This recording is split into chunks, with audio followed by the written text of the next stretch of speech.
The following is an article from the Reformed Presbyterian, the November 1838 edition. This article is entitled, Perjury of Jurors.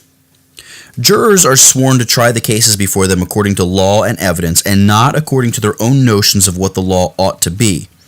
If, therefore, because they think that the punishment of death ought never to be inflicted, they bring in a verdict of not guilty on an indictment for murder, when they believe that, according to the law and evidence, the accused is guilty, they commit perjury. As an admonition on this subject, we copy the following from the New York Gazette. Let the law be abolished or enforced, one or the other. The miserable woman Creef, tried lately in Maine for the murder of her own husband by administering poison, and acquitted by the jury, appears to have been not only palpably guilty of the crime charged upon her, but proved guilty by the testimony before the court and jury. The only reason assigned for this preposterous perjury, for it was nothing else, is the fact that there is a growing dislike among jurors to convict for a capital crime. We believe there is that dislike, and we regret to believe that it is growing. We have been convinced for some time that there is a spirit becoming more and more prevalent in the world, not only not to convict for capital crime, but to consider it repugnant to the advanced enlightenment of the age to punish crime at all.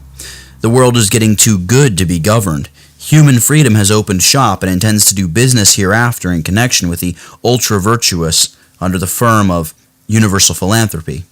Very well, let the world try it. There is no uncertainty in the result.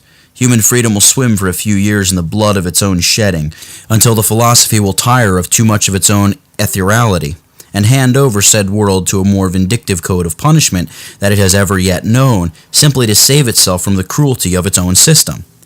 But until the community has come to the conclusion to do away with all law but the promptings of the sublimated philanthropy that is abroad, it is as well, we think, for jurors to do their duty, as it is enjoined by the laws that are still nominally allowed to be in force, and not to commit perjury for fear of running counter to an abstraction.